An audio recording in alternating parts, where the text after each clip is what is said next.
this next one here, continuous or single block. So right now it's in continuous mode. If I push it, single block mode. To push again, it's return, right? Okay. Yep. So whatever you see is the current mode. So it's blinking single block or now continuous. If I hit start, it just goes. It's gonna run. Pause will stop it. Okay. So this is like slide hold. Cycle start, slide hold. Reset, just everything resets, right? Take you right back to the beginning, kind of. So then you need to, if you hit reset, you're gonna have to manually move the game tree back to 15 over here to start. So the last thing you did after teaching points was put it in 15. That's where you wanna start this from. It doesn't have to start at 15. It has some logic built into it, but that's the safe start point. So that's where you should be starting the game tree from, always. But is it better morning use 15 and after that start? You understand? Well, just for start machine. If we return that for 15 and after that we're going to restart. Yes. Yeah, so if you were in the machine over here and you didn't like what you saw and you stopped it, you need to come back to 15. So we're gonna play around with a few conditions, like parts in the grippers, parts in the chucks. We'll get to see all those conditions here. But always bring it to 15 even if there's parts in there. Okay. Then over here you have monitor, switch. We don't have any switches set, but these are basically like variables, kind of. So you can say, turn this on or off, and in the program you can say, if it's on, do this. If it's off, do that. There's none of that in the program right now, though. It's just an option. So you won't be using the switch. This takes you back to the main menu. And then last we have monitor. So if I hit monitor, the first thing that happens is this is the program. So you can see the program's just a bunch of steps. 1, 0, 1, 2, 3, 4, 5, 6, 7, 8, 9, just keeps counting. I think there's 150 or something steps. But inside of the program it jumps around. You know, it may say if there's a part in the grip, a raw part in the gripper, nothing in the finish, and there's a finished part in the lathe, go load the part in the gripper, unload the finished part, and start running. So it does stuff like that. It can jump around depending on what conditions are on there. So the program isn't just 0, 1, 2, 3. You have to put it in order like that, but it's a bunch of jumps and stuff, you know? Like logic in there. But you can go into single block here. You cannot change your feed rate here. So if you need to change your feed rate, you have to come here and you hit feed plus or minus. One thing to be wary of is once it starts moving, you can't change the feed rate. So let's say it starts moving in X and I'm going really slow. I can't bump the feed rate up. That line is stuck at whatever feed rate it started at. But the next one will be fast, so you need to be careful of that, right? Okay. So like if it's moving slow and you go to 25 and you forget about it, the next move is going to be very quick on you. Okay. So normally I single block through on this page here, monitor, because I can actually see what's going on. Now when you do get to a move, so if it says it's going to move X, so the way it works is you either move X, Y, or C axis, and then there's a number next to it. That number could be 2, 4, 9. What that means is the point that you taught. So if it says X and has a 2, it means go to the X position of point number 2. You could go to the X of 2 and the Y of 3 all at the same time. Because it's not like, you don't tell it to go to X 1 inch, you tell it to go to the X of whatever point, right? Yes. So you can't just go, once you call up point 2, you don't have to say X, Y, and C all of the same point. And you'll see some of that in here. So, just to walk through, there's some flags, so those are like jumps. Basically, the way the program is, if there's a part in the gripper, it'll set a flag to a 1, meaning like yes or no, right? If it's a part in the chuck, it'll set a flag. So at the beginning, what it's doing is clearing all those flags out. So it knows where it's at, basically. Okay? And you can see over here you have a little line. Jumping down. So right now, this is a move. It hasn't moved yet, but it's going to go to the Y-axis of point number 15. See how that's worded? Yeah. Last time we used 15. Yeah. So it's saying go to the y-axis of 15. So when I hit start, that's what's going to happen. It didn't go anywhere because that's where we were. That's why that's your safe start point, because the first thing this does is try to go to there. So if you start there, it's not going to move anywhere at the beginning.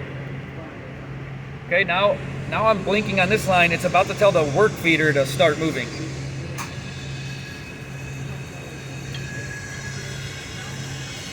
Now it wants to move to the x-axis of position 3, like this. Then it wants to move to the c-axis of position 15, which we're already there because we left it there. And now it's going to clamp the raw workpiece gripper. Right? So I'm going to just blow through these. It does a check up here. It tells the gripper to clamp, and then it says, so once it closes all the way, there's a proc switch for all the way open, there's a proc switch for all the way closed. If you have a part, neither proc switch will be lit up. Essentially, you get the logic? Yes. So what it's doing is it says close. If it closes and sees a proc switch, it knows there's no part in the gripper, and then it'll open back up. If it closes and the proc switch does not light up, it knows there's a part in that gripper, and it sets a flag and says, there's a part in the raw gripper, there's a part in the finished gripper, something like that. Well, it's a good thing it doesn't open, then close. Yeah, it will not do that. Okay? Some other things you'll see in here, which we don't need to necessarily get into them too much because we're not going to be doing programming, but just I want you to be aware you may be doing single blocking through this program, right? When you need to watch something run or whatever. A jump jumps to a lever number 4. So these are basically, think of them like a sequence number. Lever number 4. So, or this is lever number 1, but somewhere in this program is a lever number 4, and we're on a jump. So this jump is going to take us to the whatever line says lever number 4, and that's how the logic is kind of handled. You just jump from, so you don't have to go step 0, 1, 2, 3, 4, 5. You can go step 0, 1, 2, 3, 50 with these jump commands. So now we're going to jump to 4, and as you can see, what line are we on? Lever number 4. Okay. And the program's always going to run the same way. You'll kind of get the hang of it. This level of depth probably is overkill, but I think, it's still good to understand what it's trying to do. These are just some if statements. It's basically trying to figure out, was there a part in the machine? Was there a part in the gripper? Things like that.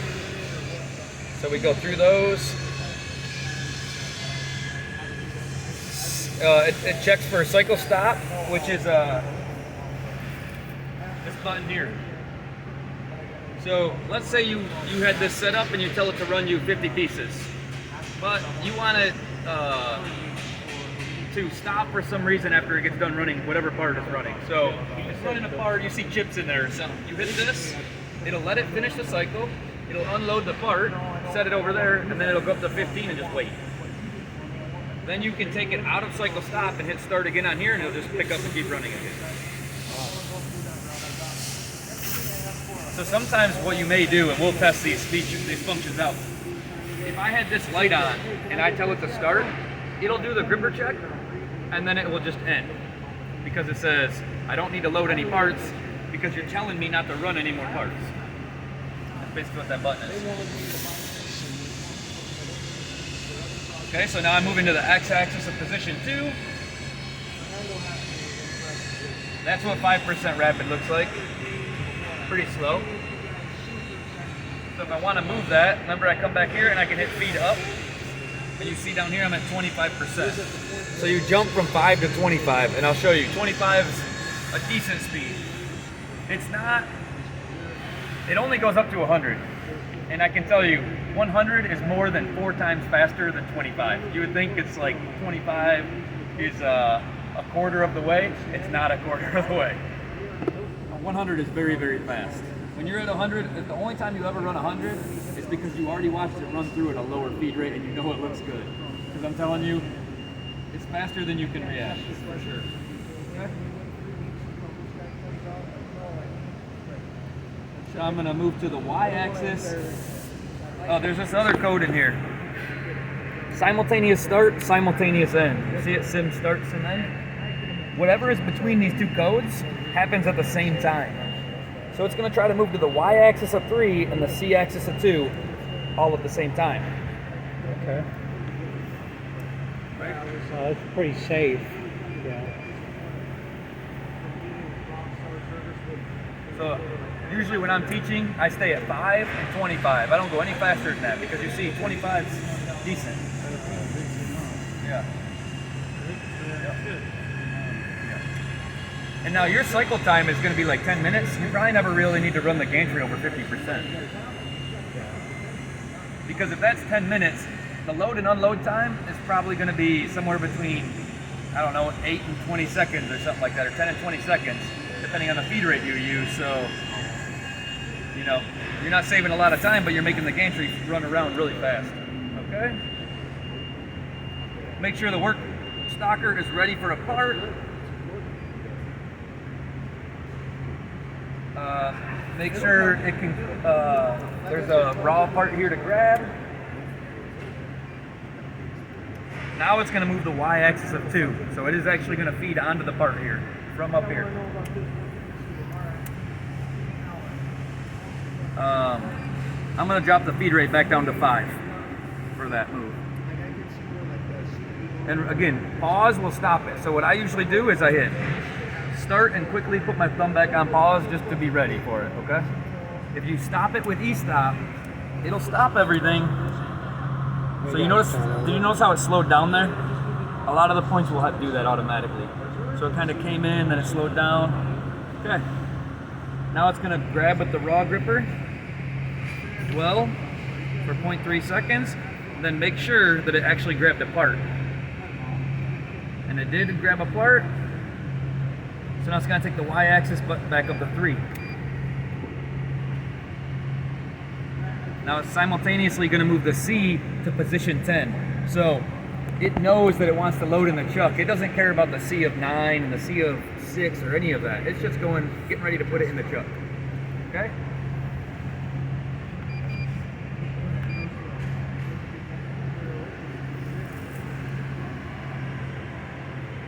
And that's the Y of 15 again. Okay, so it's telling the work stocker it can do whatever it needs to. That lets the work stocker readjust itself. That work stocker is actually going to come up and realize that there's no more stock there and then index 1. And while this is going on, the gantry normally wouldn't sit here. It's only because I'm in single block, right? The work feeder is its own machine, basically. This is going to come over here and start doing its own thing.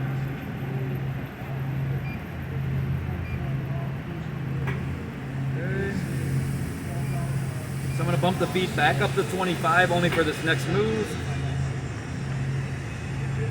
Unless you guys want to keep watching that stocker, that's fine by me.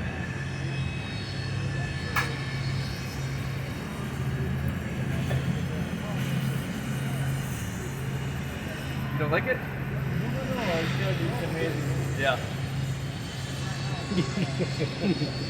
Yeah, he hates new technology. Some do. Okay. So, well, let's get in here. There's another issue over there. Okay. So now it wants to move to the x-axis of position 5, and I bumped it up to 25%. So here it comes. Okay. You using the continuous single block or Single no? block. The single block. And now I'm going to bump the feed rate back down to 5 because I don't need it to be moving any faster than that for proving out the program. And you just play with feed now and pushing the start. And start is... Yeah. Those are the only things I've done right now. It is what we set to be. Yeah. Okay. Yeah, and I'll let you do this part. So while I'm here. So that way, if you're like, you know, I don't want you just to watch me and then I leave and you're like, oh shit, what was that again? You know? Okay, so this is hard to see. You actually have to, you know, get down here, but it wants to come down to the C-axis of 10 again. It's making sure the lathe is ready before it comes in.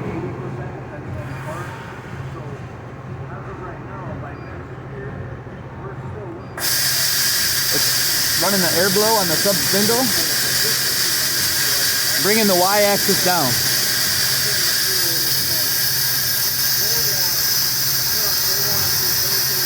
Now on this side, it uses the robot to blow off the main spindle.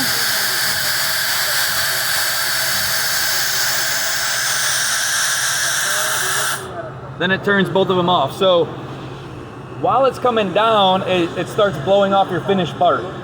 When you get over here, you have a nozzle. Do you see it on the robot? Yep. Nothing is attached to it right now. That is so that you can put a nozzle on there to blow your jaws off.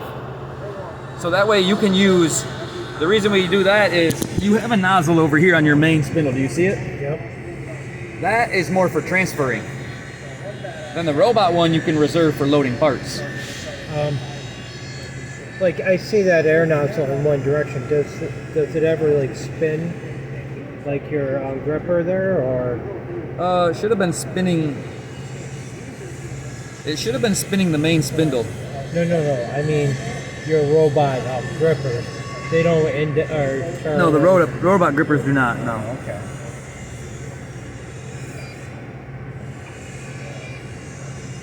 Are there air nozzles like on the other side that will blow off the grip?